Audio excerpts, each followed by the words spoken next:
Muito bem, seja muito bem-vindo, seja muito bem-vinda a mais essa live, a nossa Masterclass aqui que hoje nós iremos falar sobre o Docker. Mas claro que a gente não vai falar somente sobre o Docker, a gente vai falar como que a gente consegue utilizar o Docker na prática com foco no React e no Node.js. A gente vai aprender a colocar tudo isso em prática e, claro, com bastante código aqui, bastante exercício, para que você possa aproveitar ao máximo e para que você possa também aplicar no seu dia a dia. Então seja muito bem-vindo novamente. Aqui hoje a gente vai falar algumas coisas de uma forma... Vai ser um misto, na verdade, entre a parte um pouco mais teórica, podemos dizer assim, que a gente vai explicar um pouco sobre esses tópicos e depois eu vou mostrar para você em cima de dois projetos reais, tá? São dois projetos que a gente elaborou aqui só para fazer esse exercício e são projetos que você também vai poder utilizar para poder elaborar aí só essa parte de Docker. Então, segue aqui comigo porque Docker hoje é um dos assuntos aí mais importantes que se tem discutido aí no mundo do desenvolvimento, principalmente na hora que você vai desenvolver lá no mundo real, a hora que você estiver no seu job, fazendo o seu trabalho e o seu projeto, beleza? Então, vamos lá, sem muitas delongas aqui, vamos começar então respondendo exatamente a pergunta que eu me fiz quando eu vi o Docker pela primeira vez. Tá? Eu me perguntei assim, legal, tá todo mundo falando desse negócio, né? Do Docker, virtualização, etc. Mas eu me perguntei o seguinte, qual o problema que o Docker resolve? Porque se a gente ficar muito nessa questão de, tem um cara falando de uma coisa aqui, eu vou lá estudar. Outra coisa, a gente precisa parar muitas vezes e escutar, falar, legal, sei que isso talvez seja uma novidade, deixa eu até ver aqui alguma coisa, também faço esse processo, beleza? Mas a primeira pergunta que eu me faço é qual o problema que isso aqui que as pessoas estão falando resolve? Porque se você não souber muito bem o problema ou exatamente o porquê daquilo, você vai acabar caindo naquele looping infinito de estudos e você normalmente não vai conseguir sair, onde você não consegue sair, onde você normalmente fica ali sem energias e fica estudando horas e horas e horas. Não sei se você já se sentiu alguma vez assim, eu já me senti várias vezes, beleza? Até então que eu descobri essa técnica que é tão simples quanto essa pergunta.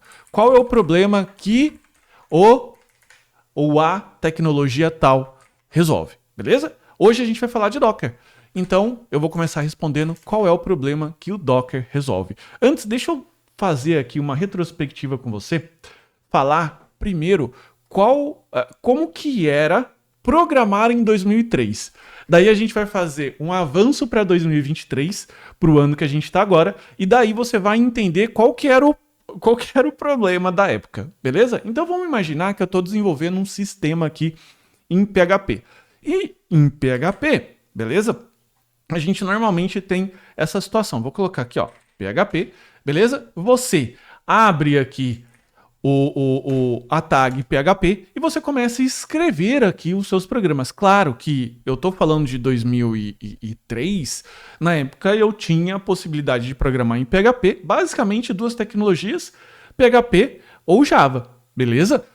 Eu estou falando aqui do PHP, não é que o PHP continua assim, eu estou falando do PHP de 2003. Beleza? Então é só fazer essa ressalva, porque senão você vai sair da live aqui e vai falar assim, o PHP é ruim, o PHP não sei o quê. Não, o PHP evoluiu muito bem. Tem muitos frameworks bons, inclusive, que utilizam o PHP. Eu só tô falando do jeito que eu utilizava o PHP em 2003, beleza? Então o que eu tinha que fazer? Eu tinha que fazer o seguinte, ó, eu tinha que fazer uma função aqui, ó, connect to database, era uma função qualquer. Eu tô falando aqui, depois a gente pode fazer, depois eu posso até fazer um exercício, me lembrem nos comentários se você quiser, que é abrir alguns sistemas que eu desenvolvia e a gente pode fazer um react de sistemas de 2007, de 2008, e eu posso mostrar para você como que a gente programava, como eu programava na época e como que era problemática e como que talvez eu possa te ajudar a não programar do jeito que eu programava na época. A gente pode fazer um React nesse sentido para gerar conhecimento, beleza? Então vamos imaginar que eu estava aqui, ó, desenvolvendo meu PHP, daí eu faço assim, ó, uma variável que guarda a conexão no PHP, daí eu faço assim, ó, o meu SQL, e daí eu fazia um select de alguma coisa aqui, daí eu fazia o seguinte, ó, result MSQL query de conexão e passava o meu SQL. Daí depois eu fazia o seguinte, eu fechava o meu PHP aqui e a gente fazia normalmente um for. Né? Esse for aqui, ele iria desenvolvendo os valores que eu tive aqui de retorno do meu SQL. Por exemplo, desse jeito aqui, beleza? Então, olha só, a gente tinha que desenvolver mais ou menos isso daqui. Isso aqui era uma listagem qualquer, beleza? Uma tabela e tudo mais. E o que eu tinha que fazer depois disso daqui? Depois desse momento, eu salvava esse arquivo aqui com um nome qualquer, .php, beleza? Eu abria um programa de FTP, como esse daqui, muito parecido com esse que eu vou abrir aqui agora para você. Deixa eu só abrir ele. Esse aqui não é necessariamente um FTP, beleza? Mas é só para você entender como se fosse. Eu pegava uma pastinha qualquer, abria aqui a pastinha, pegava do Windows Explorer, arrastava para cá e era isso que eu fazia com o meu deploy. E esse servidor que eu arrastava para lá era um servidor que ele tinha uma porta FTP aberta, que para quem não sabe o que é FTP, talvez seja mais novo, não é tanto das antigas, é um sistema de troca de arquivos. Então você sobe esse arquivo para lá e daí o servidor web olha para essa pasta onde você acabou de subir esse seu PHP e daí ele vai executar esse programa que você acabou de escrever. Se tivesse algum bug, se tivesse alguma coisa, o que você tinha que fazer? Você tinha que ficar número 1, ou fazendo o que eu fazia, eu sinto até vergonha de falar isso, mas acabava fazendo, que era debugar direto no servidor. Então o que eu colocava aqui? Ó? Eu colocava um die aqui, beleza? O que é o die? O die ele é uma rotina que ele mata o script de PHP num certo momento. Então, por exemplo, eu dava um die aqui, vamos supor que está com erro no meu SQL. Dava um die aqui no meu SQL. E daí o servidor PHP parava mostrando essa string que está aqui. Tá, tudo isso aqui é fictício, esse script PHP aqui, beleza? Tô falando do jeito que eu fazia. A gente dava um die aqui, subia esse arquivo de novo no servidor, executava. E coitado do cliente, né? O cliente ficava lá esperando a gente fazer debug. Mas era assim que eu fazia em 2003. Né? Era essa possibilidade que eu tinha. E era assim que a gente acabava fazendo. Não só eu. Muitos dos meus colegas também faziam isso e quem dirá, até muitas pessoas ainda continuam fazendo. Não vou ficar aqui julgando se é certo ou errado, se é bom ou ruim, eu só tô falando como que era o esquema, beleza? E qual que era a principal reclamação? Qual que era o principal problema? Que a gente tinha que desenvolver esse script em PHP no nosso computador local, que normalmente era um Windows, beleza? E daí, o servidor que estava rodando o web server, o Apache, por exemplo, com o MySQL, era Linux. E daí, muitas vezes a gente salvava o arquivo com a codificação errada, em vez de salvar para UTF, salvava em ISO, e daí a gente salvava com terminação LF, com essa terminação aqui, ó, CRLF, que é do Windows, daí lá não rodava, então era uma bagunça. Então, muitas vezes, qual que era a minha principal desculpa? Aqui no computador tá rodando, né? No meu roda. Então o problema não é do programa. Só que qual que era a questão principal? Que o ambiente de desenvolvimento que eu estava aqui executando, ele era diferente de produção. Porque em 2003, o Linux em si, como desktop, ele era ainda muito rudimentar. Então a gente não tinha boas distribuições igual a gente tem hoje. Né? A gente tem o Ubuntu nem existia, o Ubuntu veio a existir, eu acho que 2008 para frente, 2009, se eu não me engano. Nessa época, em 2003, eu usava o Slackware, né? Tinha o Debian, tinha outras distribuições, mas ainda assim era muito complicado, porque a gente ainda precisava abrir alguns arquivos que não havia essa possibilidade no Linux. Então a gente acabava desenvolvendo no Windows meio no escuro, ou então a gente abaixava um aplicativo chamado Champ, que era um servidor para desenvolvimento que vinha com Apache, MySQL e o PHP, e a gente ali acabava fazendo o nosso desenvolvimento. Então você acaba percebendo que é o ambiente que ele já é propício a problemas. Porque se você começar a desenvolver e você não imaginar como o Linux trabalha, a gente está falando como ele imagina, porque a gente não está vivenciando o nosso desenvolvimento. E se você começar a fazer um monte de coisas que às vezes dava até diferença de versão do banco de dados, ou seja, era uma receita para o problema. Então, aquela famosa frase do tipo, no meu computador funciona, era uma frase bastante frequente na época que a gente desenvolvia, porque de fato era verdade, né? De fato, no nosso computador muitas vezes funcionava. Então, quando eu olhei o Docker a primeira vez, eu falei assim, cara, o Docker resolve esse problema. Porque a questão é até um pouco mais profunda. Não é nem ter o Linux rodando na sua máquina, porque hoje você pode ir lá, baixa o Linux num pendrive e usa. Está muito acessível, amigável e tudo mais. É literalmente o sistema de produção rodando na sua máquina. Porque lá em produção, podemos dizer assim, é, por exemplo, um Linux sem sistema de janela. É um Linux que não tem todas as bibliotecas que você tem no seu desktop, no seu sistema de desenvolvimento. Então percebe-se que não é só estar com Linux instalado no seu computador, ou com MySQL, ou com Ruby, ou com Node.js, ou o que seja, né? É estar com o ambiente, com o mesmo ambiente de produção no seu computador. E como que isso é possível, né? Como que o Docker possibilita isso? Então, qual é o problema que o Docker resolve? É rodar o ambiente de produção na sua máquina. Mas como assim? Não é possível rodar o ambiente, um Linux, por exemplo, no meu computador Windows? Era plenamente possível, principalmente com virtualização. Só que qual que é o maior problema da virtualização? Eu vou trazer essa figurinha aqui, ela não é da minha autoria, tá? Eu puxei aqui da internet, depois eu coloco os créditos aqui. Mas qual que era o maior problema? Quando você tem uma virtualização que você usa máquinas virtuais, você tem essa questão que para você conseguir emular uma máquina, você tem que subir todo o sistema operacional dela. Ou seja, você tem que subir o sistema operacional, você tem que subir as bibliotecas, as próprias aplicações. Então, uma máquina virtual já é naturalmente muito mais lenta do que uma máquina local, que um servidor. Beleza? Então, ainda assim, era possível. Só que, o que acontece? Quando eu tinha que exportar esses arquivos, eu não conseguia exportar uma máquina virtual, entende? Até conseguia salvar o disco e tudo mais, mas não era nada prático.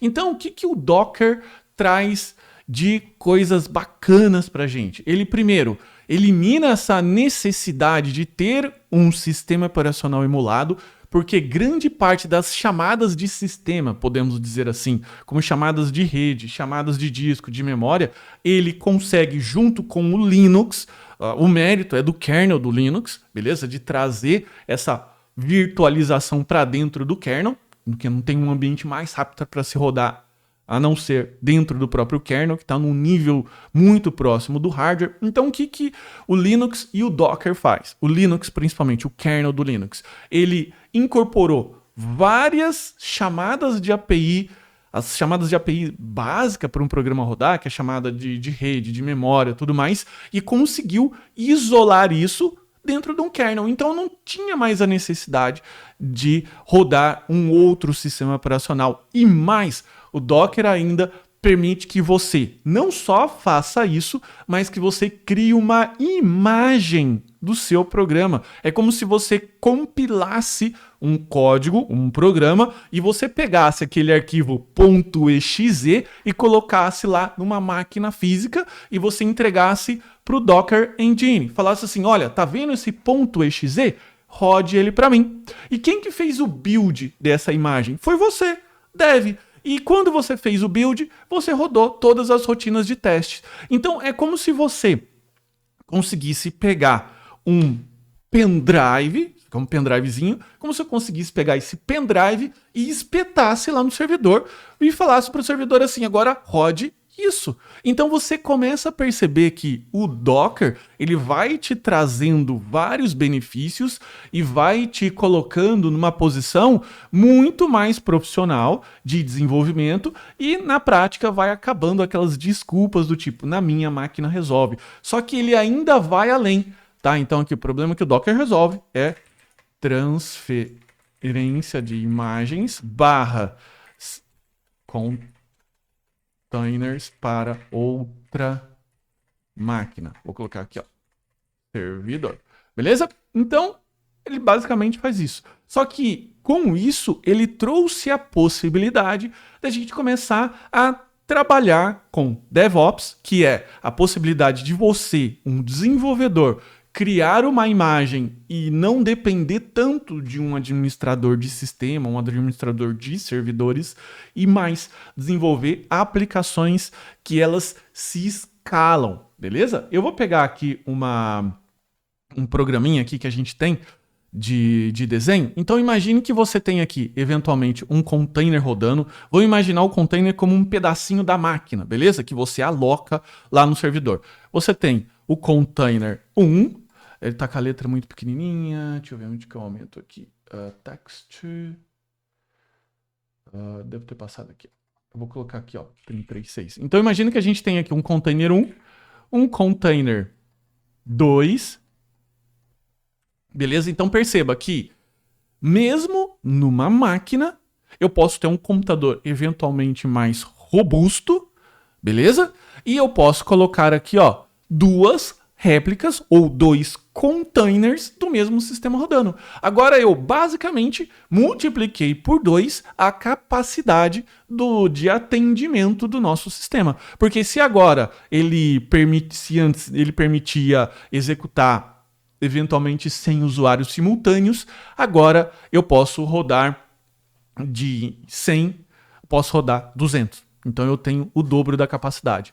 E eu posso subir ainda mais um container. Eu posso subir quantos containers eu quiser. E sabe o que é mais legal? Que se eu quiser matar esse container aqui 3 e tiver outros 2 rodando, o meu sistema não cai. E o que eu acabei de ter? Eu acabei de ter contingência. Eu acabei de ter a capacidade de atender mais usuários dentro do meu sistema e também mais segurança. Só que não é só isso. Se eu quiser colocar esse container aqui, ó, que seria um container 5 eventualmente em outro hardware físico que está do outro lado da costa dos Estados Unidos, porque vai que do lado leste acaba tudo lá, todo lado oeste, não sei. Se eu quiser colocar esse container rodando na outra costa dos Estados Unidos, eu também posso.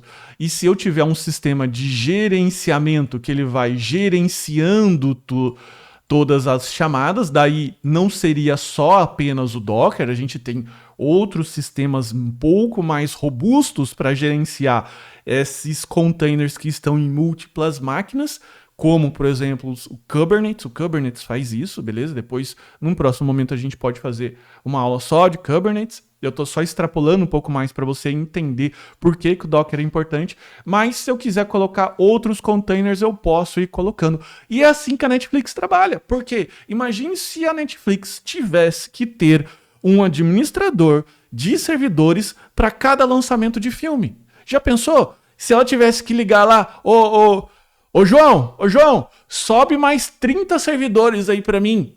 Né? Sobe mais 30 instâncias do meu sistema. Daí o João vai pegar o pendrive lá do Linux, o CD da instalação do Linux, vai baixar o ISO, né?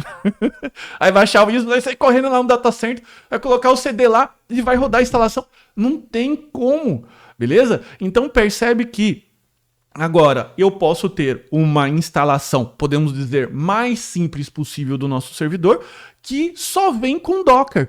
E daí, com o Docker, eu embuto o meu container e ele roda. E mais, eu posso ainda colocar, eventualmente, outros containers que não são containers propriamente ditos meus, né, que foram compilados por mim, mas eu posso colocar um container, por exemplo, de banco de dados. Sim, o banco de dados. Eu posso pegar aqui outro container, eventualmente, de um outro sistema e posso colocar aqui. Então eu começo a montar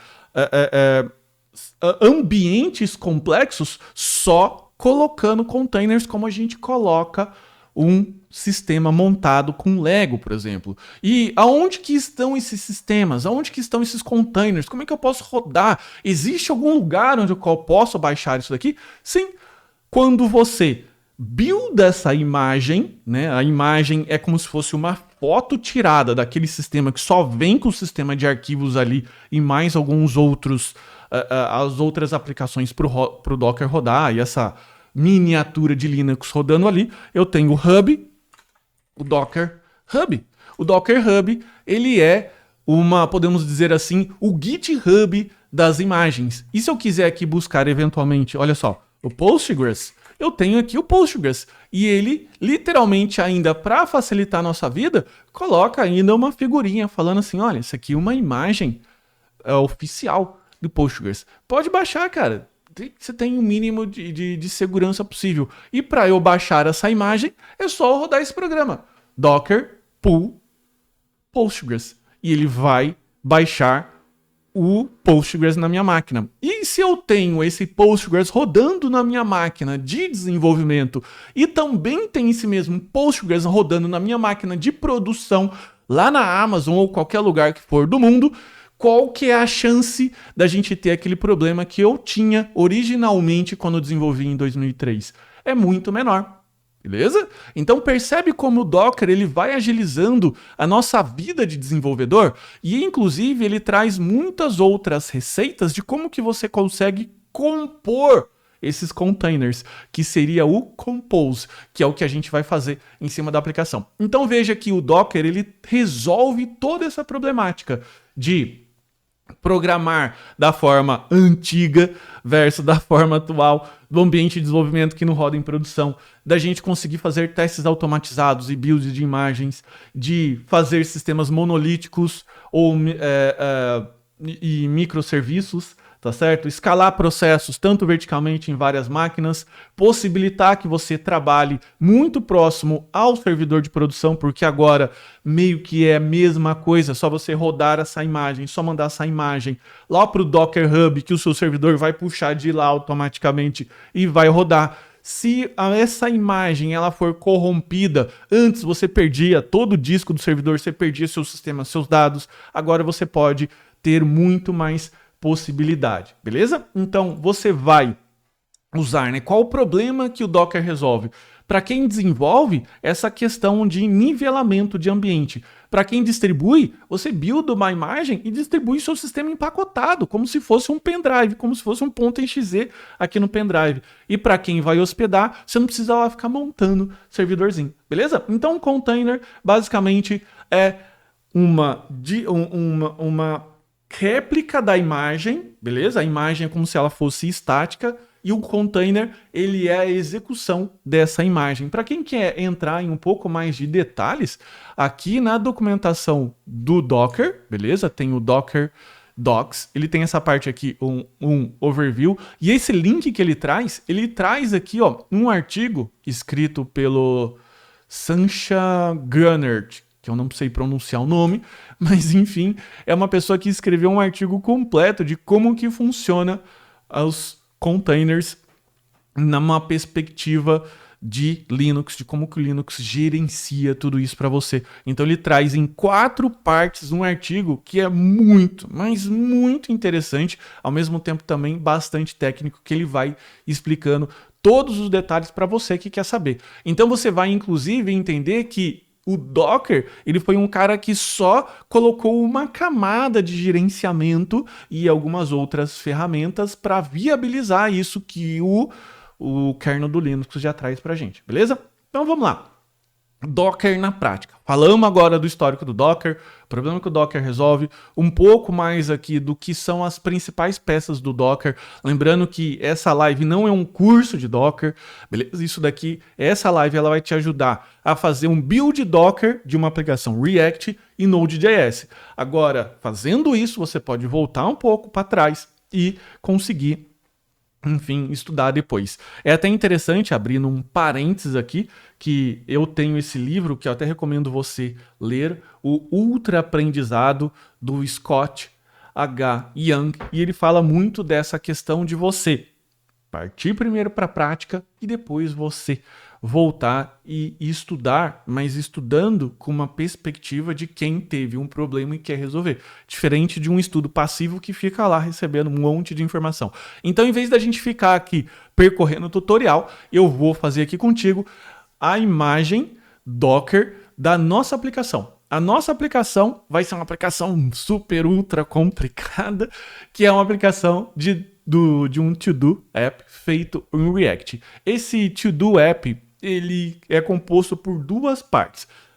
A parte de React propriamente dito, que é essa parte aqui que você está vendo, e a parte do Node.js, que é a parte do Node.js, ele fica hospedando a parte de execução da nossa API e ele também faz a manipulação de dados através do Prisma, tá? Eu não vou entrar aqui em todos os detalhes do desenvolvimento, a gente vai dar uma repassada nessa parte aqui que tem no código aqui que a gente está trabalhando, mas sempre lembrando que todas as minhas lives eu coloco um repositório aqui, beleza? No GitHub da Dev Samurai. Então aqui, ó, tem as duas aplicações. Tem o To-Do App e tem o To-Do App Backend. Essas são as duas aplicações, React e Node.js, que você pode baixar e você pode fazer o mesmo processo que eu estou fazendo aqui. O To-Do App, ele é uma aplicação React simples. Eu ia fazer até com Next, mas eu achei interessante fazer com o Vite, porque o Next ele tem um build que ele precisa de algo um pouquinho mais complexo do que um simples site estático, beleza? Então eu resolvi fazer uma aplicação React mais pura possível para que você possa entender basicamente todos os conceitos e não se perder em algumas questões aí que às vezes pode ser complicado para quem está iniciando, beleza? E depois a gente vai fazer aqui daí a gente vai fazer o deploy dessa aplicação do back-end, beleza? E a gente vai rodar as duas aqui, os dois containers Dockers na minha máquina e posteriormente, numa próxima live, se assim vocês acharem interessante, então já coloca nos comentários, se você estiver assistindo aqui no YouTube ou se você estiver assistindo dentro da nossa plataforma, coloca nos comentários, nos avisem se vocês querem aprender a fazer o deploy de uma imagem Docker. O que é o deploy? É você pegar essa imagem que você acabou de buildar na sua máquina e subir para a Amazon e subir para qualquer outro lugar. Qual que é a principal vantagem de você criar a sua própria imagem Docker? É que você não fica dependente de nenhum tipo de sistema de hospedagem maluco. Vou te dar um exemplo.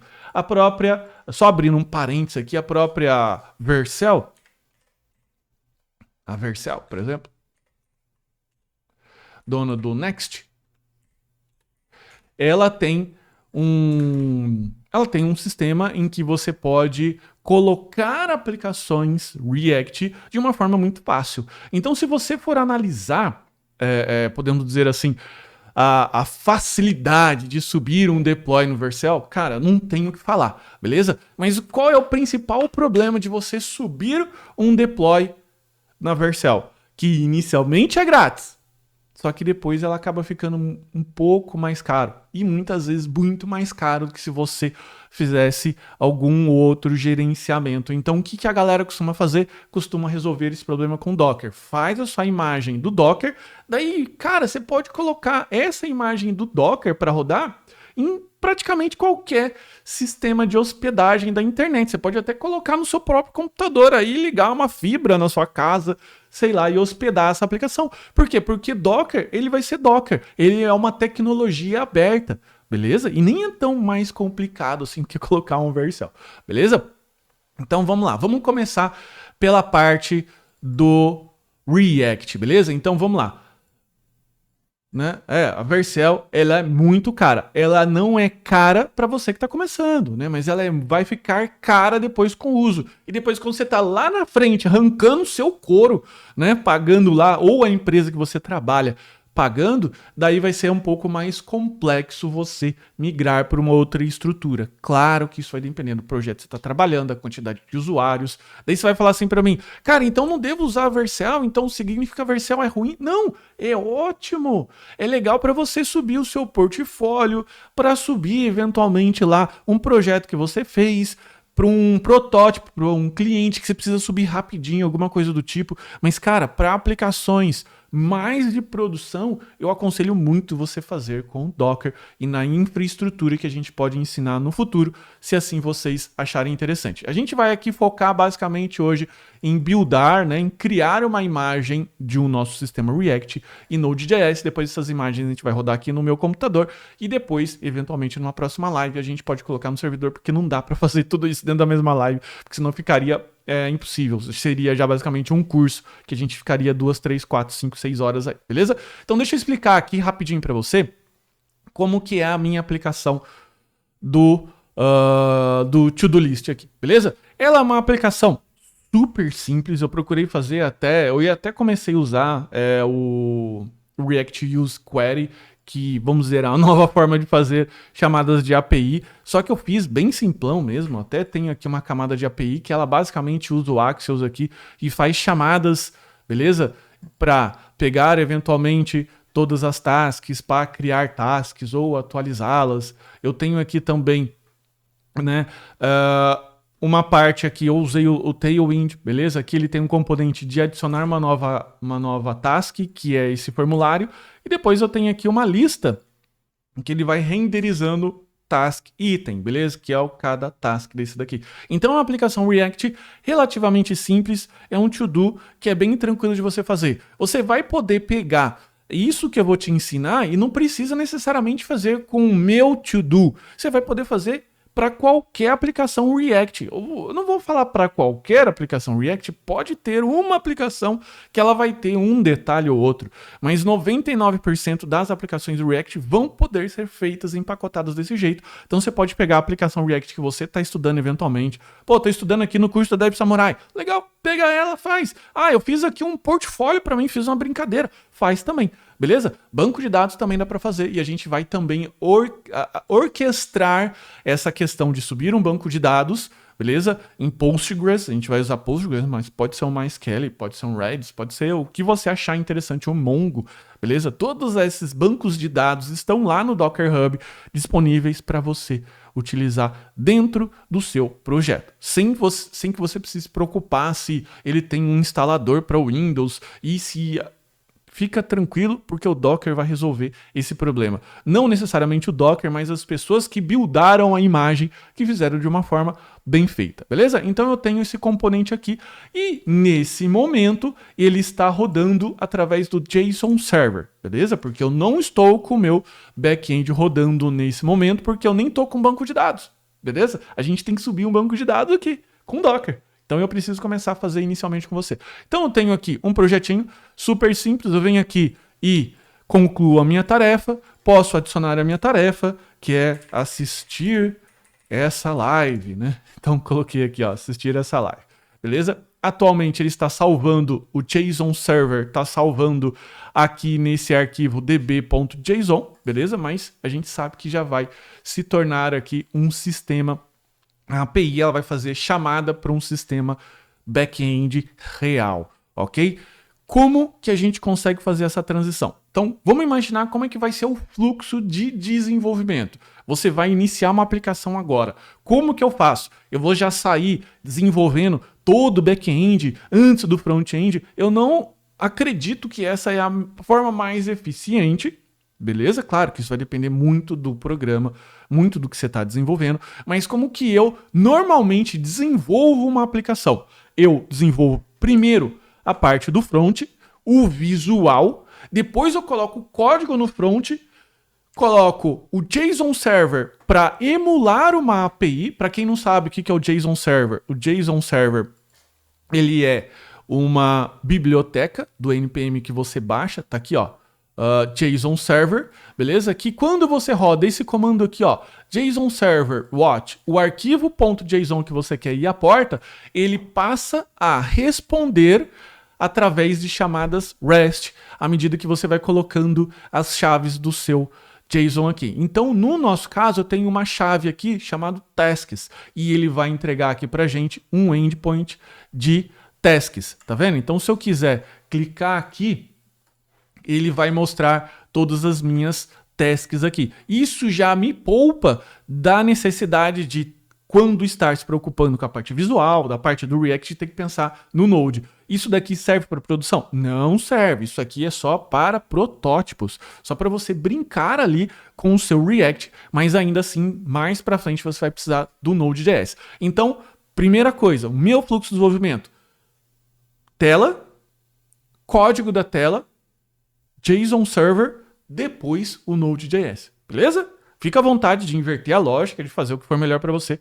Aliás, eu incentivo muito você até inverter essa lógica para você ver como que às vezes pode ficar um pouco mais complicado. E por que eu faço isso? Porque no momento que você está desenvolvendo uma aplicação na parte visual, é mais fácil você ver os campos que você precisa, a formatação, o tipo de dados, como que você vai servir aquela informação, diferente de quando você começa pela parte do back. Porque quando você começa a parte do back, você tem que pensar na API e na tela. Pelo menos começando com a tela, você já cortou uma parcela aí da sua preocupação, beleza? Então, o que a gente faz? Primeira coisa, no momento que eu estou desenvolvendo, eu sempre crio um arquivo aqui dentro da parte service chamado api.ts, isso dentro do React. E aqui eu concentro todas as chamadas de API, porque veja, quando eu estiver desenvolvendo aqui dentro do meu app.tsx, a minha tela principal, o que eu me preocupei? Eu me preocupei só fazer uma chamada de API, a getTasks. O que ela faz exatamente? Ela, inclusive, poderia retornar um array fixo. Nem precisava usar o JSON Server, beleza? Ela retornava um array fixo. O que é um array fixo, Felipe? Isso daqui, ó, const dados é igual, eu coloco aqui, ó, todos os meus dados, ó, coloco aqui, ó. Então, uma task tem ID, tá? Então, vou colocar aqui, ó, tem ID, tem título, tem se ela foi feita ou não, e eu posso retornar simplesmente essa estrutura aqui, beleza? Nem precisaria. Daí eu posso depois, no futuro, colocar essa chamada aqui com Axios que vai buscar no endereço endpoint JSON, que é através do método get, e ele retorna os dados para mim. Então veja que eu vou construir na minha aplicação da tela para o dado, da tela para o back-end, e a gente vai empilhando as coisas. Depois que eu criei essa camada de serviços e eu estou utilizando essas funções dentro da minha aplicação, ou seja, eu estou isolando as minhas responsabilidades, beleza? Por quê? Porque agora eu tenho um único ponto de contato com a minha API, que é essa função, getTasks, beleza? Lá no seu projeto, lá no seu negócio vai ser a sua, ok? E eu faço uma chamada aqui. Beleza, fiz essa questão.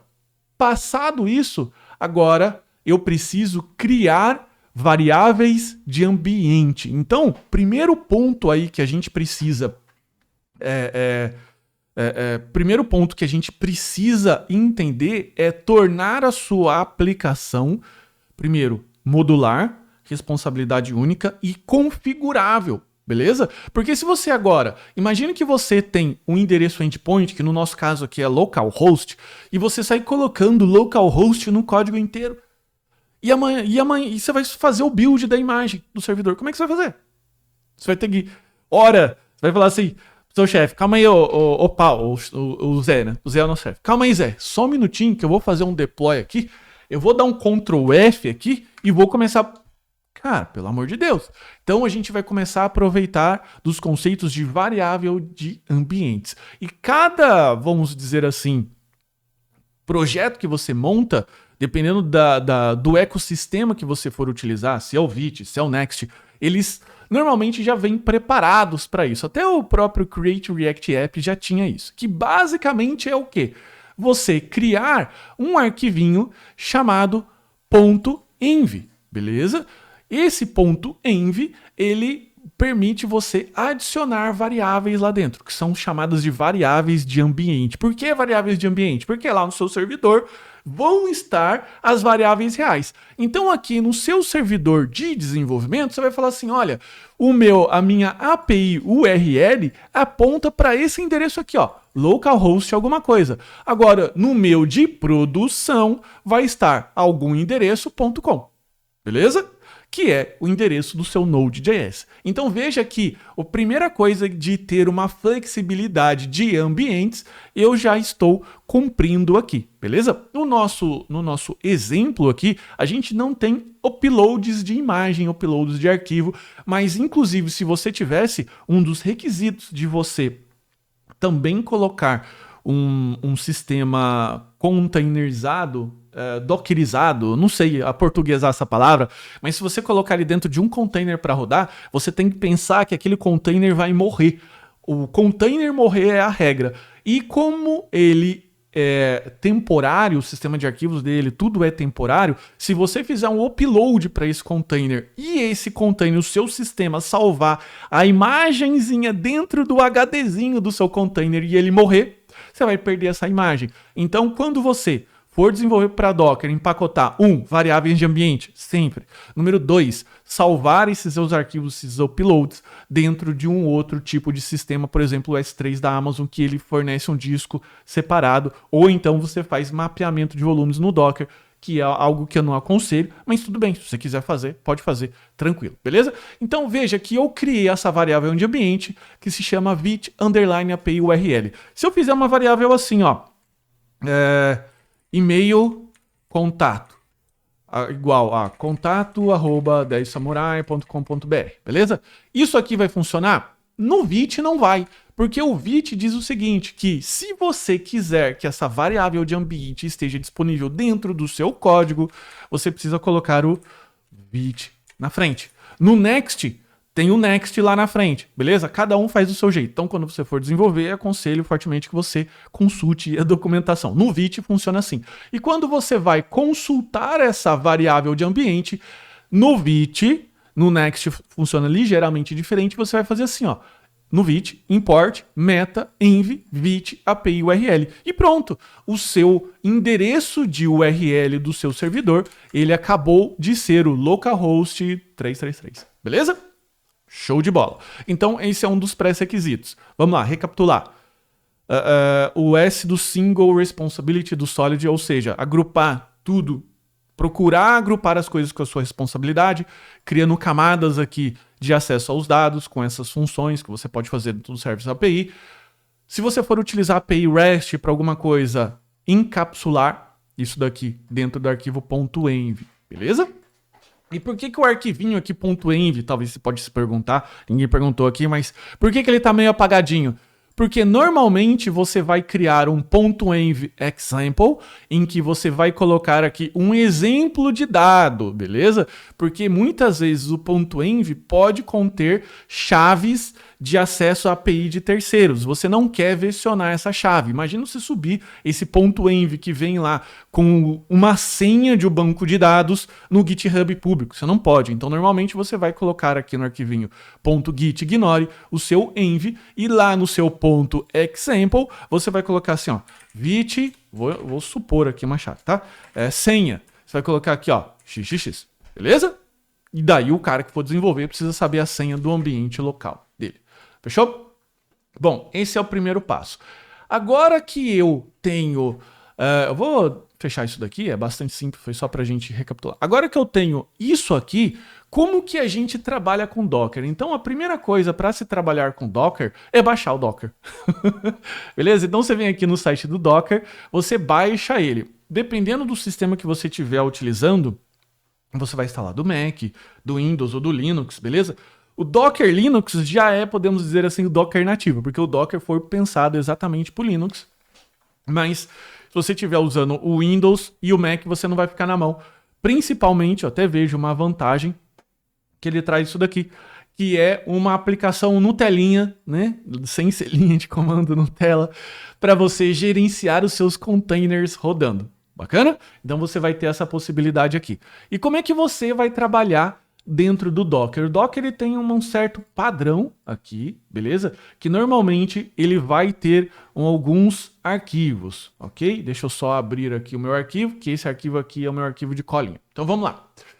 Vamos criar então a nossa imagem Docker aqui. Então a nossa imagem, o nosso arquivo que vai realizar o build da imagem, ele precisa se chamar Dockerfile, beleza? O Dockerfile é o arquivo que o Docker vai procurar como padrão. Eu posso chamar ele de outro nome? Pode. Só que na hora de você fazer o build, você tem que falar qual que é o arquivo, beleza?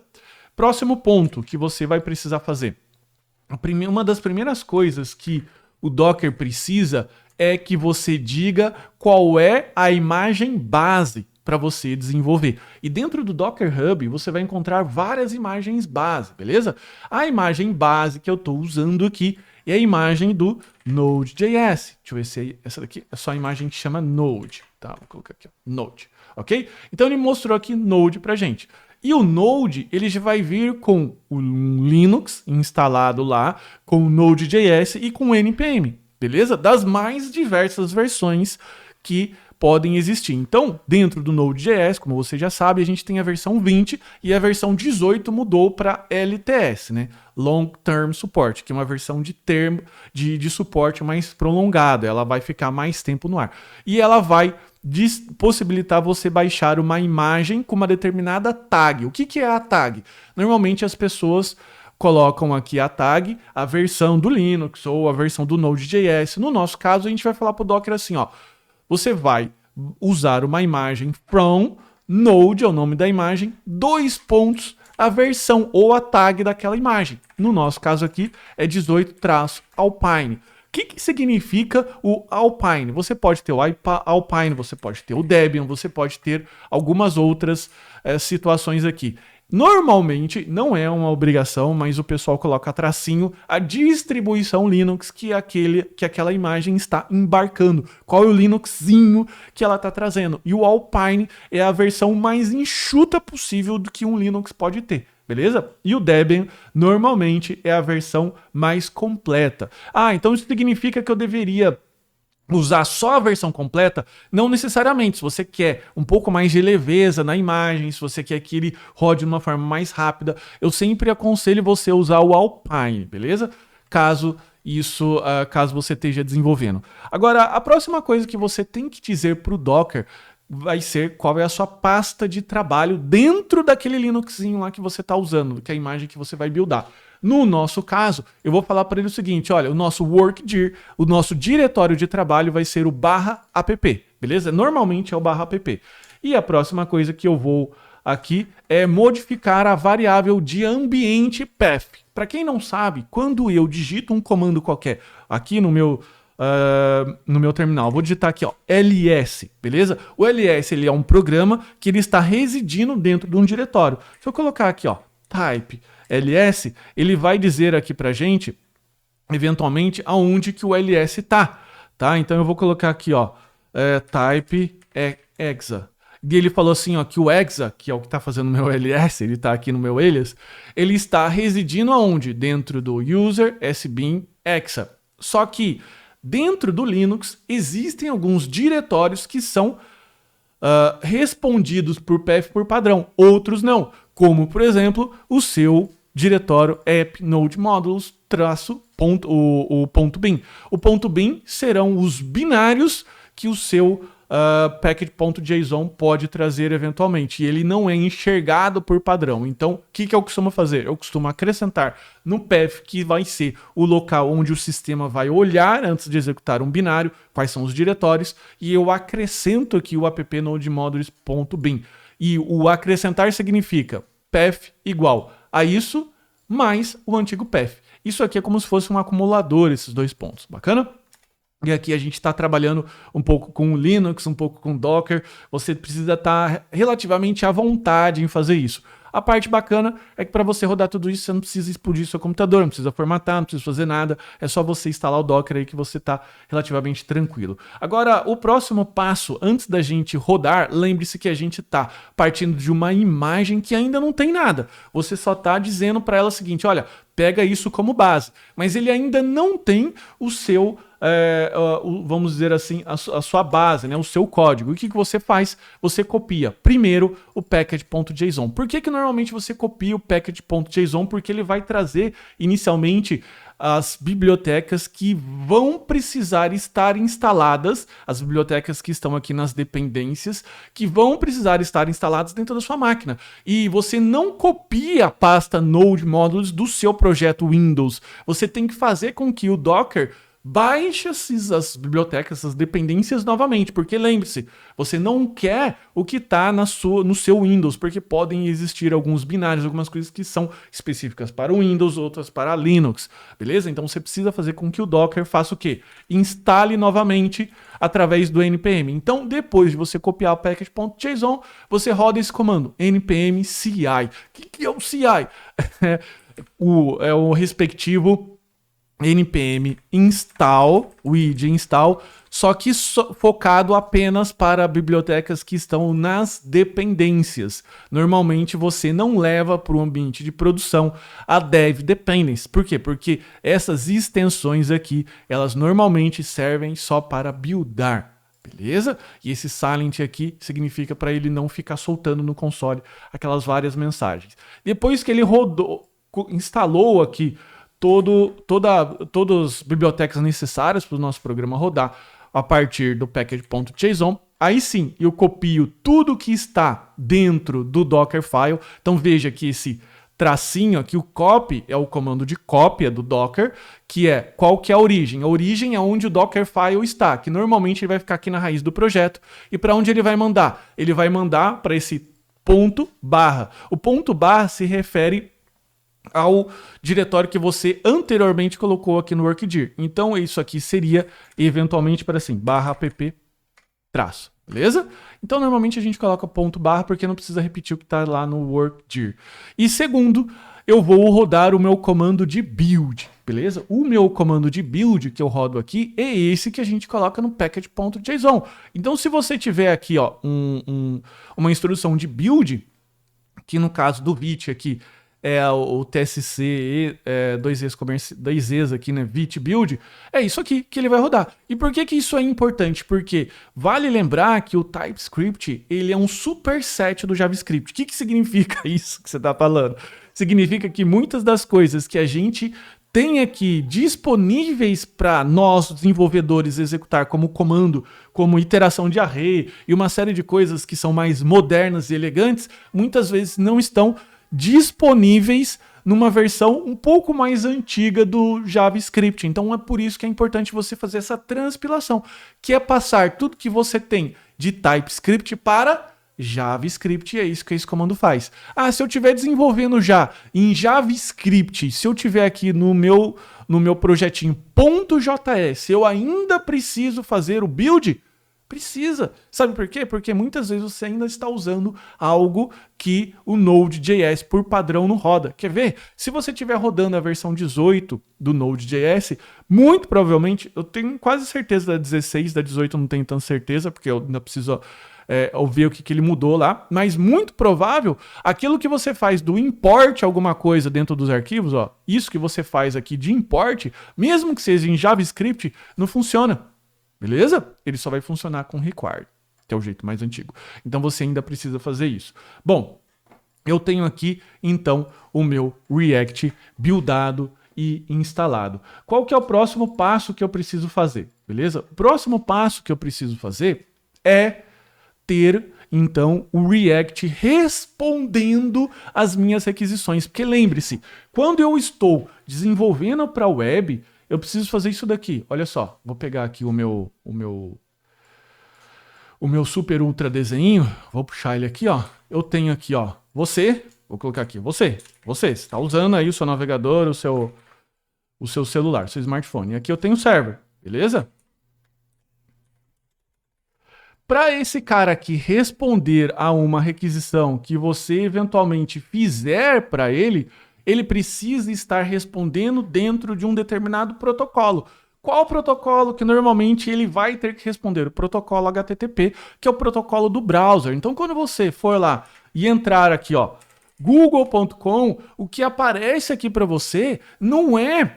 Quem responde não é o arquivo .html, é um servidor que fica no meio entre você e o arquivo .html, beleza? Tudo que o servidor fez foi olhar o que você fez de requisição aqui nessa barra, ir lá no arquivinho ler e devolver para você esse arquivo, que por um acaso é um .html. Ele pode ser .png, ele pode ser .css, pode ser o que for. A função dele é, você precisa disso? Vou lá no disco e te devolvo. Precisa disso? Vou lá no disco e te devolvo. Precisa disso? Vou lá no disco e te devolvo. É isso que o servidor faz.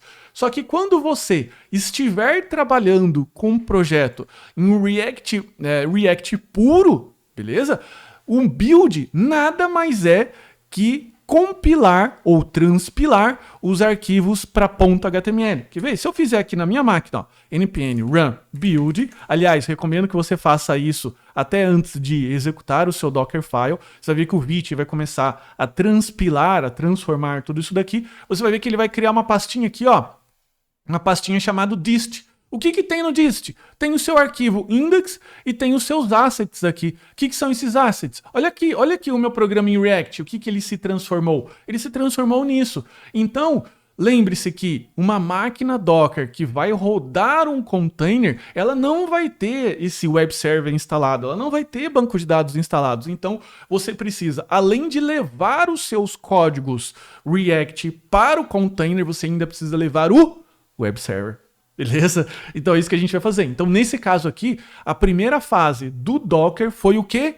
Foi buildar. Então aqui ele está lá no diretório .app, o nosso diretório dist, com os pontos HTML e tudo que precisa fazer. Agora, como que eu vou construir um container para hospedar esses arquivos? Eu vou fazer agora utilizando uma técnica aqui dentro do Dockerfile que se chama técnica de buildar por etapas, né? Essa aqui a gente pode chamar de etapa 1, e lembrando que anteriormente a gente não tinha essa possibilidade no Docker, isso aqui é relativamente recente, em que eu posso dar um apelido, tá vendo? Que eu coloquei aqui, ó, from node, as build. Esse as build é a fase de build. E agora eu vou fazer um from, que é a fase de servidor. Eu vou trazer agora, a partir de uma outra imagem, beleza? Vou montar a imagem final a partir de outra também. Ou seja, eu acumulo a que eu fiz no build, mais a que eu vou fazer aqui, beleza? A gente faz um sanduíche, basicamente um sanduíche, tá?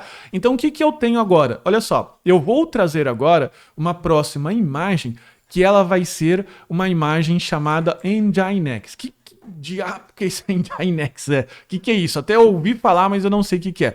O Nginx, ele é um servidor web, beleza? Que ele não roda PHP, ele não roda JavaScript, não roda nada. Ele só é bom em fazer o quê? Em ler um arquivo e te devolver. Claro que o Nginx tem forma de rodar Ruby, PHP, aqui a gente não vai entrar, obviamente, nisso agora, mas o Nginx, ele é um tipo de servidor web muito, mas muito rápido e leve, que ele vai servir basicamente para quê? Para ler o seu arquivo que você colocou aqui na pasta dist e devolver para o usuário, beleza? Respondendo através de uma conexão, através de uma porta, ok? Então a gente vai colocar aqui, vai usar uma imagem em Nginx e vai colocar aqui 2 pontos, a versão ou a tag que a gente quer. A gente pode, normalmente quando você não coloca nada, ele vai usar uma tag chamada latest, que significa a última. Você também pode forçar aqui, ó, latest, beleza? Mas eu não aconselho usar a latest, por quê? Eu aconselho você travar numa versão, porque latest, dependendo de quando você faz o build, ele sempre vai ser o último. E daí o fato de você trazer uma nova versão do Nginx ou do Node que seja, pode quebrar a sua aplicação. Então, qual que é a primeira coisa que eu aconselho quando você for desenvolver? Desenvolve com a mesma versão do que está aqui no Dockerfile, beleza?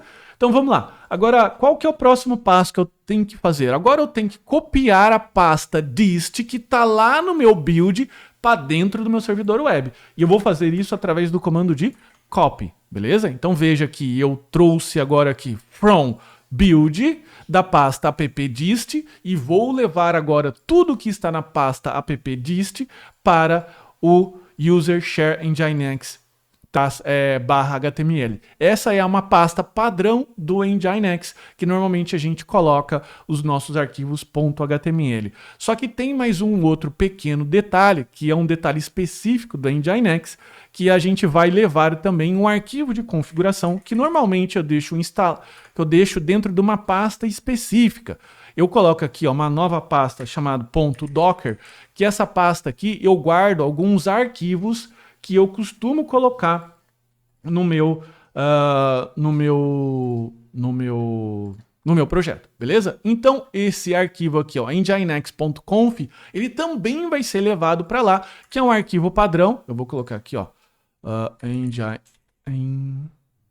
nginx.conf, com o mesmo conteúdo, beleza? Que basicamente, o que eu estou pedindo para o Nginx? E veja que isso daqui já é para o Nginx, tá? Vou falar para ele o seguinte, olha só, a porta que você vai escutar é a porta 3000 e você vai escutar a localização barra e você, na localização barra, que é o barra, literalmente o root, você vai ler lá do diretório user share nginx HTML, que por um acaso foi o mesmo diretório que eu coloquei aqui, e o arquivo que você vai buscar é o arquivo index.html, beleza? Você precisa fazer isso se você estiver utilizando um React, uma versão do React que usa React Router Down, que é aquela biblioteca que faz roteamento entre pastas. Então, o meu to-do não faz, eu já estou fazendo isso daqui, prevendo que a sua aplicação vai ter que fazer isso, beleza? Agora, a próxima coisa que eu vou fazer é copiar esse arquivo que hoje está no .docker, .docker, nginx.conf, vou até conferir e renomear aqui que eu sou especialista em trocar nome de arquivo, principalmente quando está em inglês, para o diretório etc nginx.conf default.conf. Esse arquivo aqui é o arquivo padrão do Nginx, que é o arquivo que ele vai procurar no momento que ele for rodar, beleza? Bom, eu estou com o meu Nginx aqui. Agora, o que eu vou fazer? Agora eu vou dizer para o Docker para ele expor uma porta. Qual é a porta que eu vou expor? A porta que o servidor web ou Nginx está respondendo, que é a porta 3000. E depois, por último, com o comando cmd, que literalmente significa comando, eu vou pedir para ele o seguinte, olha, quando você fizer tudo isso, a imagem Docker, ela precisa rodar como comando padrão esse comando aqui, nginx-g daemon off, beleza? Isso daqui vai executar o Nginx como processo padrão da nossa imagem Docker. Daí ele vai começar a ler tudo isso daqui, bacana? E aonde que eu controlo as coisas que vão para nossa imagem Docker. Assim como eu tenho o git ignore, eu tenho um arquivo chamado .docker ignore. Beleza? O que é o arquivo docker ignore? O arquivo docker ignore, como o próprio nome já diz, é um arquivo em que eu coloco as pastas ou arquivos que eu quero que sejam ignorados no momento de eu fazer o meu build, no caso aqui eu preciso colocar o dist, beleza? Então ele vai ignorar o node modules, o dist e o .env. E por que eu estou mostrando esse .env aqui para você? Porque o seu .env é o seu arquivo de variáveis de ambiente de desenvolvimento. E se eu levar por um acaso ele, vai fazer com que o seu projeto seja buildado com as instruções de variável de ambiente para desenvolvimento e não para produção. Então, quando você for fazer um projeto que é um build estático, eu chamo estático, que é quando você faz essa transformação, transpilação para .html, costuma-se colocar um arquivo .env.production, que lá vão estar as nossas variáveis aqui que correspondem à produção, beleza? Então, esse processo já vai ser feito automaticamente aqui no copy. E como ele não está sendo ignorado, esse arquivo .env.production vai para lá. O que você precisa entrar em acordo com seus colegas de trabalho ou seu time é o seguinte, olha só, o env.production normalmente não se mexe. Bacana? Por quê? Porque do jeito que o projeto React está composto aqui, ele vai buildar, beleza, com esse arquivo .production, ok? Então veja que a gente tem aqui o nosso arquivo. Tanto é que no dist, se você for procurar aqui, eu vou ver aqui no .env, eu vou copiar essa chamada e vou abrir aqui o meu ponto .js e vou colocar aqui, ó, localhost 3300. Aqui ele não achou, mas normalmente ele builda e coloca esse Vite API URL para lá, beleza? Vamos então agora fazer o processo de build. Até então a gente só tem o Dockerfile aqui e nada muito relevante, porque isso aqui é a receita de criar uma imagem. Como é que eu faço o build da nossa imagem? O comando de build é esse comando aqui, ó, docker build -t to-do-app ponto. Esse ponto aqui diz aonde o nosso arquivo Dockerfile está. E ele começa fazendo o quê? A primeira coisa que o Docker faz é baixar as imagens, beleza? Que ele precisa rodar. Então ele está falando aqui que o meu Docker nginx-conf não se encontra no diretório que eu preciso. E aqui não é uma pasta .docker, é só Docker, tá? Eu vou rodar aqui de novo. E ele está fazendo o run. O que é esse run? Ele baixa a imagem do Node e faz o run. Olha só, o primeiro run, que é instalar os nossos pacotes do package.json, e ele vai começar a fazer o processo. Hoje a gente precisa ter um pouco mais de paciência, porque o Docker, na minha máquina, que é um desktop, ele roda relativamente rápido, se considerar que 10, 15 segundos é rápido, dependendo do seu notebook ou o computador, ele pode demorar um pouquinho menos, beleza? Veja que agora ele rodou o processo de build, que ele vai fazer o processo de build lá do Vite, e ele vai fazendo cada passo desse comando aqui. Viu? Você até pode ter visto que quando ele não consegue executar, ele mostra aqui qual que é o erro, como se ele estivesse fazendo um build, beleza? Do seu arquivo. Então veja que aqui no final ele terminou e ele colocou a sua imagem no seu próprio Docker. Se você for procurar no Docker Desktop Images, você vai ver aqui o seu arquivo, a sua imagem chamado To-Do App, que ela foi buildada há 1 segundo atrás. E qual que é o tamanho da minha imagem? O tamanho da minha imagem são apenas 41 MB. Então a sua distribuição, toda a sua aplicação, ela custa para o servidor 41 MB. Sem falar do Nginx, que ele vai ser um custo computacional, que ele é bem rapidinho de ser rodado, beleza? Agora, como é que eu faço para rodar essa imagem? Como é que eu faço para ter certeza se isso está rodando? Agora eu rodo esse comando aqui, ó, docker run -it --rm para ele remover o antigo, e eu faço um mapeamento de porta. O que é mapeamento de porta? Aqui com -p, eu digo para ele o seguinte: a primeira porta vai ser a porta que o meu computador vai responder, e essa é a porta que está mapeada lá no nosso Expose, que é o 3000, beleza? Eu vou deixar as duas 3000, porque o meu computador não tem nenhuma rodando aqui. Bacana?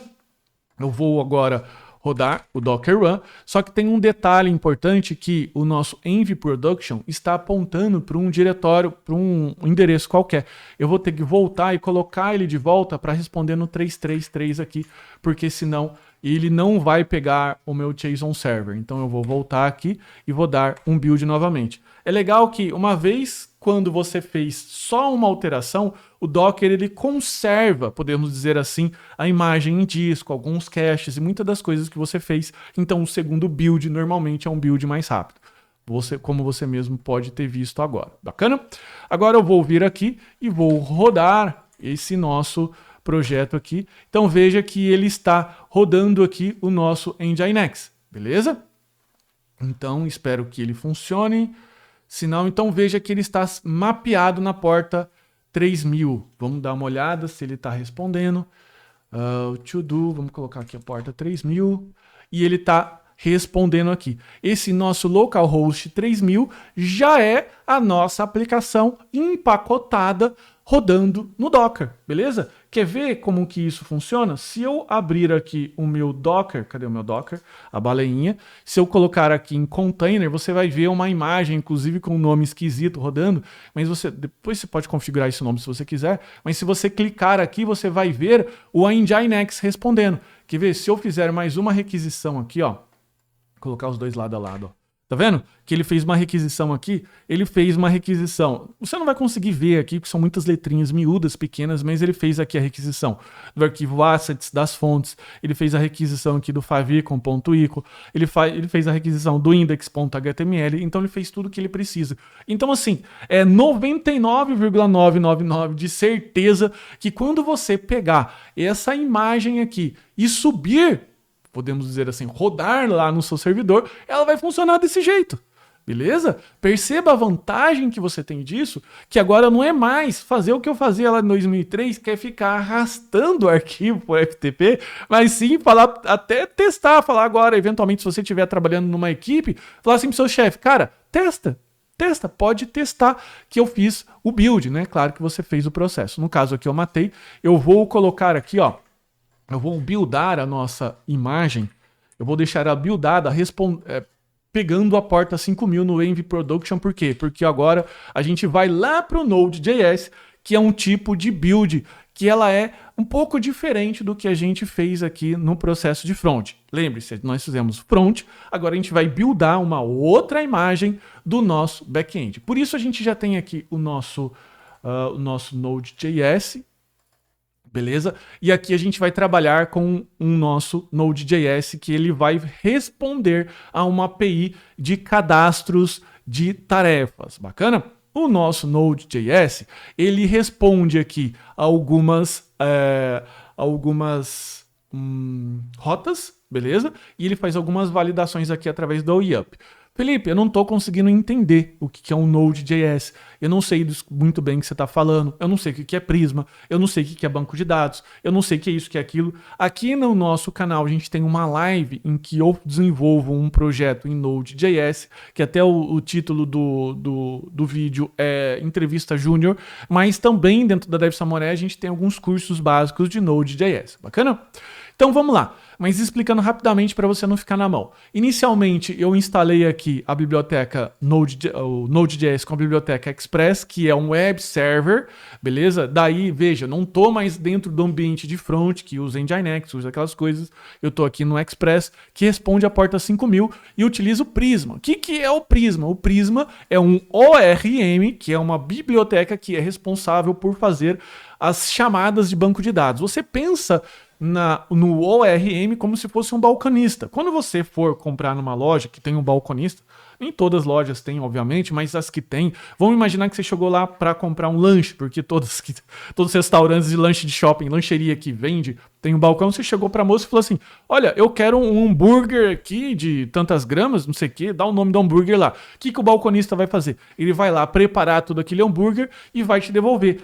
Essa camada de complexidade, de ter que trabalhar com a chapa, de montar um hambúrguer, de fazer algumas coisas, você pensa como se fosse o banco de dados, preparando os seus dados lá do disco, lá das coisas que ele tem que fazer, e o balconista te entregando um hambúrguer pronto, que são os seus dados que estão na tabela lá. O Prisma é o balconista, tá? Eu sei que eu estou fazendo até uma associação bem simplista, mas é mais para quem não entende e entender, beleza? Para você que eventualmente gosta de trabalhar com SQL, talvez o Prisma não seja para você.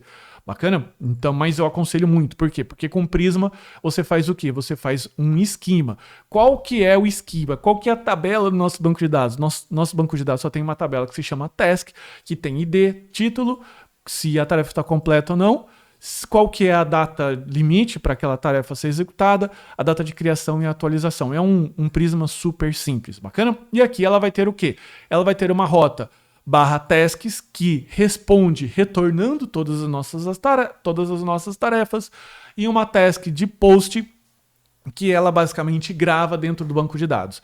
Aqui eu peço para o Prisma retornar todos, sem nenhum filtro, sem paginação, sem nada. Lembrando que eu sou uma aplicação simples para mostrar para você como que o Docker funciona. E aqui eu tenho uma chamada do Prisma que ele cria os dados que vem aqui como parâmetro de body dentro da nossa requisição, que é title, completed e due date. E o ID e a data de criação. Todos esses campos eles são preenchidos automaticamente pelo Prisma. Então, no caso, o ID ele é auto-incremento, né? Ele gera um número de ID aqui pra gente. Completed já está lá, due date, create e update, ele ajusta pra gente como padrão. E o nosso Node.js é esse daqui, beleza? Só que veja que, no nosso caso, Para o Prisma trabalhar, eu disse para o Prisma que o nosso provider, ou o nosso banco de dados, ele vai ser um Postgres. E agora, o que eu faço? Eu vou ter que baixar o setup, o arquivo de instalação lá do Postgres, lá da internet. Eu não entendo muito bem como o Postgres funciona. Ah, mas eu não sei, né? Eu não sei, mas sei que lá. Então, basicamente é isso, tá? A pedida online já está finalizada, é só você olhar lá no... Respondendo a pergunta aqui, é só você olhar lá dentro da sua área de aluno. Tá totalmente finalizado, inclusive usa o Prisma também. Você pode aprender o Prisma lá. Então, voltando aqui. Então, como é que eu faço? Vou ter que baixar o nosso Postgres. Poxa vida, né? Não, você não precisa. Você pode usar o Docker. Só que o Docker, quando você usa a partir de uma imagem que está hospedada lá no Docker Hub ou outra hospedaria de imagens, podemos dizer assim, você tem a possibilidade de compor esses seus containers na sua própria máquina. Como que a gente faz isso? Através do Docker Compose. O Docker Compose é um arquivo que você cria e você vai especificando para ele qual que são as imagens que você precisa rodar e como que o Docker vai se comportar com aquela imagem, como por exemplo, variáveis de ambiente, mapeamento de portas e tudo mais. O nome desse arquivo é Docker compose.yml ou YAML, beleza? O Docker Compose, ele tem essa estrutura aqui. Veja, ele tem aqui a versão dele e os serviços, tá? Eu vou me concentrar aqui, ó, desse serviço que eu nomeei como Postgres. O serviço Postgres, só um detalhe, o arquivo YAML, ele é como se fosse um arquivo que ele depende da indentação. Então, a indentação Postgres, ela está dentro de service. Por quê? Porque eu dei 2 espaços aqui, beleza? E quando eu vou passar para a chave de baixo, eu idento novamente. O YAML é uma simplificação de um arquivo, talvez você já venha trabalhado, que é o JSON, beleza? O JSON, às vezes, ele é um pouco sujinho na visualização ali. O YAML é um pouco mais fácil para nós que somos humanos. Então, eu tenho aqui um service que eu nomeei com o nome que eu quis, que eu chamei convenientemente de Postgres. A imagem que eu vou utilizar é a Postgres 2.14. Então, no momento que o Docker for mapear esse arquivo Docker Compose, da onde que ele vai puxar? Ele vai puxar uma imagem do Postgres 2.14 e essa imagem que está lá no Docker Hub. Esse restart aqui diz para o Docker que todas as vezes que eventualmente o Postgres morrer ou tiver algum problema, ele restarta, né, todas as vezes sem eu precisar fazer nenhuma outra manutenção. E aqui eu faço o mapeamento de volume. O que é o mapeamento de volume? Eu vou falar para ele o seguinte, olha, você dá um apelido de Postgres Data para esse diretório aqui, ó, var lib Postgres SQL Data, que é o diretório onde é guardado as tabelas. Se você não mapear os volumes, quando você matar esse container, o que vai acontecer? Ele vai matar seus dados, suas tabelas, seu banco de dados inteiro. Não esquece disso, porque se você não fizer isso daqui, o que vai acontecer? Próximo restart do container, ou a hora que você matar ele, eventualmente ele vai perder os seus dados que você pediu para os seus usuários cadastrarem lá. Então fica muito esperto com isso. Já aconteceu isso comigo num ambiente particular aqui, que eu estava desenvolvendo um sistema particular, não era para nenhum outro cliente, mas foi bem chato que eu tive que recadastrar porque eu esqueci de fazer esse mapeamento de volume aqui, beleza? E uma vez que o volume fica salvo dentro do Docker, você pode reaproveitar depois utilizando o mesmo nome de mapeamento, beleza? Então não precisa se preocupar do tipo, eu perdi meu container, eu matei. Não, o volume ficou lá, o volume é um pedacinho de disco que você alocou do Docker. E aqui as portas, o Postgres ele utiliza uma porta que é o número 5432, beleza? E eu peço para ele expor dentro do meu computador 5432 e as variáveis de ambiente, né? Environment, que é aquele env que a gente usou do Docker. O que eu quero definir nas minhas variáveis de ambiente? Eu quero definir qual que é o banco de dados do meu Postgres, que eu vou definir como nome develop, convenientemente um nome qualquer, mas esse nome ele vai mudar quando ele estiver no banco de dados de produção, usuário do Postgres e a senha, beleza? Então eu vou copiar esse arquivo inteiro aqui para o nosso carinho. O PGAdmin é como se fosse um sistema de administração do Postgres que a gente pode tratar numa próxima live, se você achar interessante. Bacana? Bom, show de bola. Agora, o que eu tenho aqui o Docker Compose? Eu tenho um stack de imagens que eu quero que o Docker baixe e rode, beleza? Então eu vou rodar aqui o comando Docker Compose up -d. Up de subir o Docker Compose, -d de daemon para que ele possa ficar rodando. Veja que eu não tenho Postgres ainda rodando na minha máquina, e ele falou assim, beleza, eu vou rodar então aqui um container que ele vai se chamar To-Do App Backend Postgres-1. Se eu for olhar no meu Docker Desktop, cadê meu Docker Desktop? Ele tem aqui, ó, To-Do App Backend, que é o mesmo nome do diretório que eu rodei o Docker. Se eu clicar aqui para expandir, você vai ver o seu Postgres e o Postgres rodando. Veja que o nível de dificuldade que eu tenho de colocar um Postgres, um banco de dados, ou o raio do sistema que for, é quase zero. É o trabalho que eu tenho de quê? De instalar o Docker na sua máquina. E se você estiver rodando um Windows ou estiver rodando um Mac, o grau de dificuldade vai ser o mesmo de instalar o Word. Vou ser bem sincero. Claro que nem todas as imagens elas rodam tão liso assim. Por quê? Porque essa é uma imagem oficial. Se você for olhar lá a quantidade de downloads do Postgres, inclusive passa de 1 bilhão de downloads. Então procure também trabalhar com imagens de qualidade. Porque se você pegar uma imagem qualquer na internet, beleza? O risco que você tem dela não rodar bem é um pouco maior. Porque a pessoa pode não ter feito a imagem com tanta qualidade assim. Um detalhe, uma vez que você baixa a imagem e você roda, mesmo que essa imagem vier zoada no sentido de mal intencionada, de ter alguma coisa lá para prejudicar o seu computador, o Docker, junto com essa camada de virtualização, ela isola esse seu container para que ele não tenha acesso a outros recursos do seu computador, o que faz também a sua aplicação ficar um pouco mais segura, porque se alguém chegar a invadir esse container aqui, ele fica ali preso, é só você matar esse container, sobe outro com a correção de segurança, e você não tinha o problema que eu tinha lá em 2003, que era o servidor ficar inteiro condenado. Claro que é bom você passar por toda uma vistoria e tudo mais, porque senão você pode ter problemas no futuro. Então, voltando aqui, o que agora eu preciso ter? Eu preciso ter, então, o meu .env, beleza? O meu .env eu também tenho aqui para o Node.js e o Prisma está buscando aqui uma chave que é o database URL. Então, defini aqui database URL com essa string de conexão. O que é uma string de conexão? É a string que eu falo para o Prisma, qual que é o banco de dados, qual que é o usuário, qual que é a senha, qual que é o servidor, beleza? Aqui a gente não vai se alongar muito, mas isso daqui é trago pelo Prisma. Se você estiver utilizando o Docker como eu estou utilizando, isso aqui vai ser o usuário que eu defini lá no Docker Compose, o Postgres, beleza? Deixa eu colocar ele aqui para você ver. Veja, ó, o usuário Postgres, senha secret, arroba localhost, que é a máquina que esse Node.js vai procurar, a porta 5432 e o banco de dados chamado develop. Beleza? O resto você não muda. Não tem muito o que fazer. Agora, o que eu preciso fazer? Agora eu preciso rodar a minha aplicação. Quando eu vou rodar, dependendo de como você fez, você vai precisar rodar aqui com dev, start e tudo mais. Se você estiver utilizando o Prisma, você precisa subir a sua migration, você precisa subir a estrutura de tabela, de dados e tudo mais. Qual que é o comando? Aqui para mim é o Prisma DB Push. Então npm run Prisma migrate ou DB push deploy, beleza? Eu vou rodar isso aqui que já está no meu computador aqui. Então veja que ele fez o quê? Rodou a migration e rodou os meus seeds, beleza? Agora eu vou fazer o quê? npm run dev, vou colocar o meu projeto para rodar só para você ver ele funcionando aqui. E ele está respondendo na porta 5000. Se eu vier aqui no meu próprio navegador, beleza? E colocar aqui ó, localhost em vez de 333, colocar 5000 aqui, você vai ver o task rodando. Ele só tem aqui numa task que eu coloquei de teste aqui. Bacana? Mas se eu rodar aqui, eventualmente, um outro terminal, npm run prisma db seed.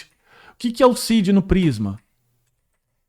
Ele rodar esse arquivo seeds.ts, que ele vai popular os dados que eu tiver aqui, e ele vai passar a responder as outras tasks. Eu sei que está um pouco bagunçado, porque o Node.js está respondendo desse jeito. Agora, o que a gente vai fazer? Agora a gente vai matar esse .dev e nós iremos construir o quê? O Docker do nosso back-end. Bacana? Então vamos lá. Agora, de costume, eu vou criar um arquivo aqui chamado Dockerfile, beleza? Esse arquivo aqui, Dockerfile, nós iremos utilizar a seguinte estrutura. Bacana?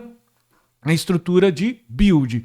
Aqui eu vou resumir um pouco mais, porque a gente já repassou o que a gente tinha para repassar. Veja que aqui eu utilizo o Node 18 Alpine para ele fazer o build. E o mesmo processo, o workdir app, ele copia o JSON, roda a instalação e dá o build. Esse comando build, ele não vai rodar o build lá do nosso React, ele vai rodar esse comando build aqui, que é o build de transpilar com o Node.js, com os arquivos de Prisma e tudo mais. Bacana?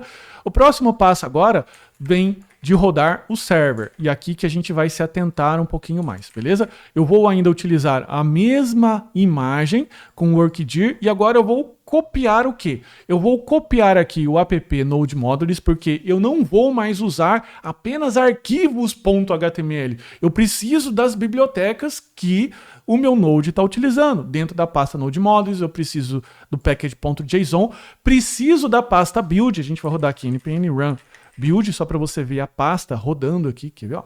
Ela vai surgir aqui, ó, dessa pasta, beleza? A pasta build vai ter source index.js, vai ter as coisas do Prisma, bacana? E vou também copiar os arquivos que o build não jogou para lá, que é o esquema Prisma e o Prisma Migrations, beleza? Poderia ter feito lá na parte de transpilação, mas eu acabei fazendo desse jeito, que são os arquivos importantes para rodar. Agora, o que a gente precisa?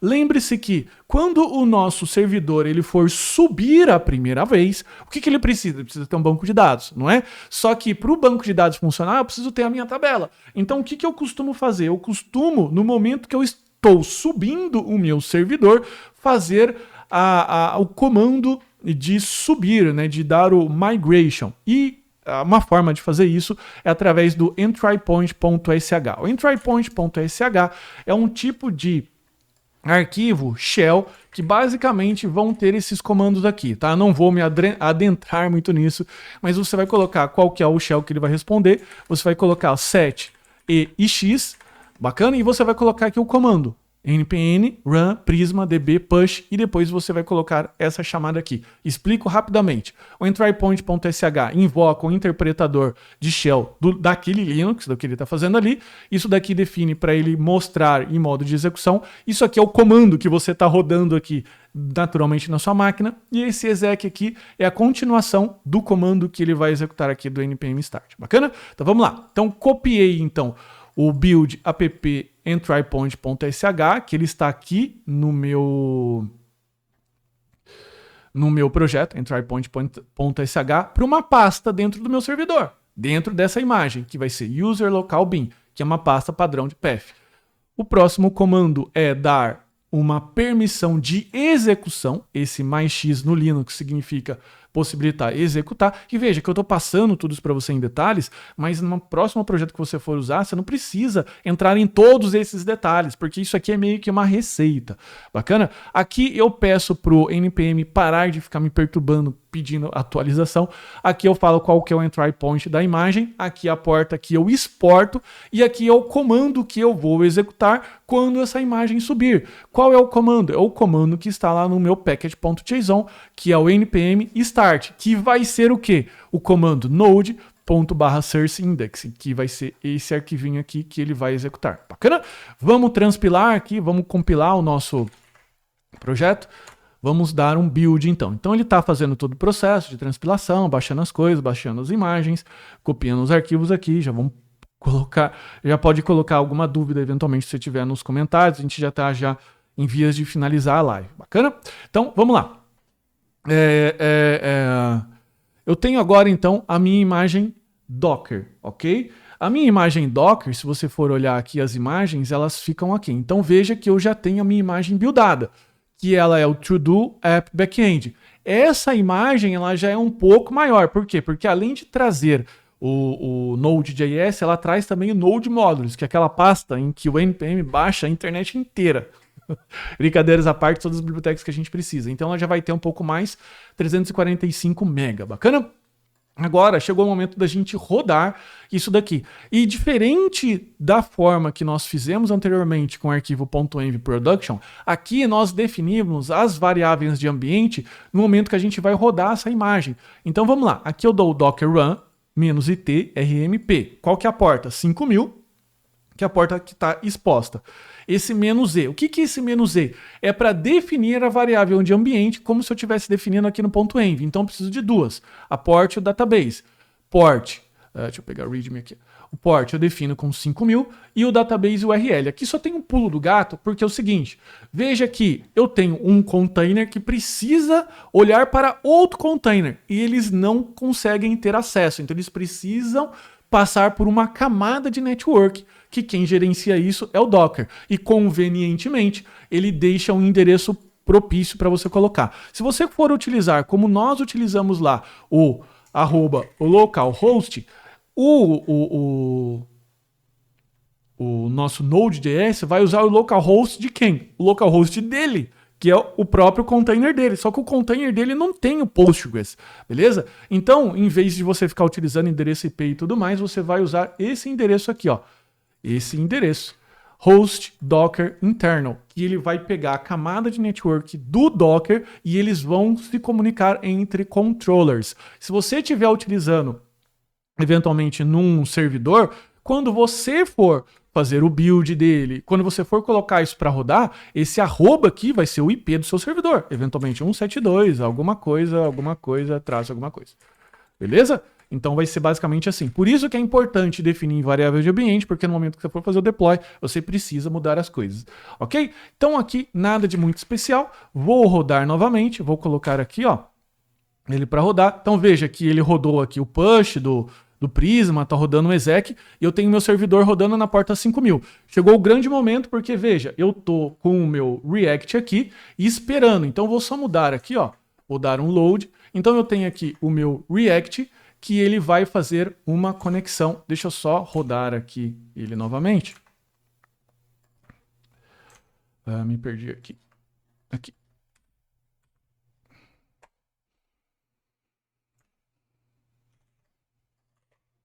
Então veja que eu tenho agora o meu React, que é um container Docker, consultando através da camada de network de container o meu outro container, que é back-end. Então eu tenho os dois aqui trabalhando em conjunto. Olha só os dois containers aqui. Esse é um e esse é o outro. Esse aqui utiliza a imagem to-do app back-end e o to-do app. Adivinha o que você precisa fazer?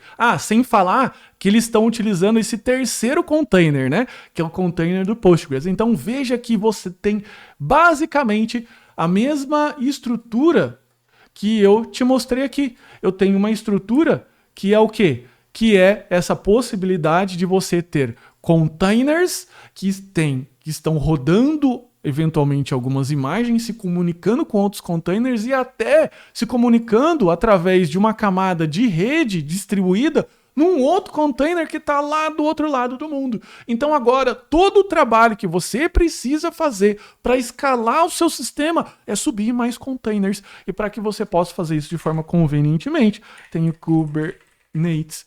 Beleza? Que o Kubernetes ele faz a orquestração de containers, que daí a gente já entra em algo muito mais avançado aqui para o nosso caso. Bacana? Mas se você ficou empolgado, pode comentar aqui nos comentários se você achou interessante, se você acha que isso é o caminho. Dá um pouco mais de trabalho que subir na Vercel, que subir no Heroku, dá um pouco mais de trabalho, só que tudo que dá trabalho na vida vale a pena, porque agora você tem o controle da sua aplicação, você tem a forma como você builda a sua aplicação através do Dockerfile, você roda essa aplicação, você consegue fazer tudo com essas imagens.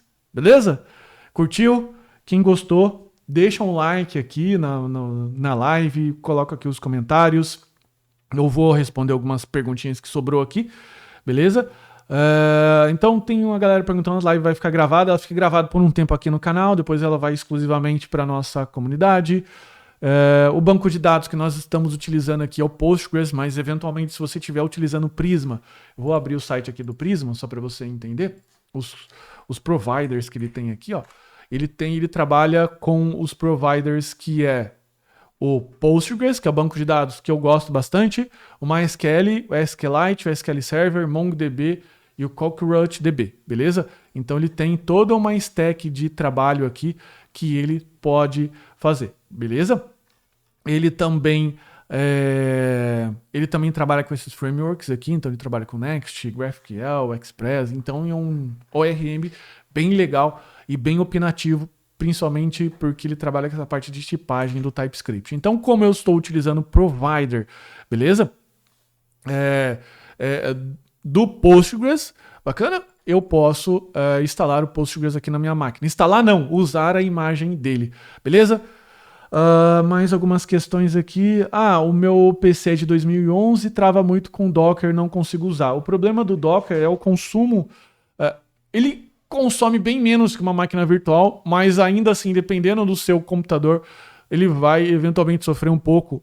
Ele está aqui usando 8 GB de memória RAM. No meu caso, aqui a minha máquina tem 16, então ela consegue aguentar um pouco mais. Eu estou rodando um desktop, beleza? Então ele normalmente é mais parrudo, mas o meu MacBook, ele liga o ventiladorzinho a fã do MacBook lá quando eu começo a rodar o Docker. Então ele dá uma sentida. Mas de CPU é bem baixinho, ele tá rodando 0,08 aqui porque ele realmente não consome. Ele consome mais memória. E se você estiver rodando no Windows, você tem aqui as suas imagens, os volumes aqui, ó. O volume aqui, ó, do PG Admin Data é o meu banco de dados. Esse daqui, ó.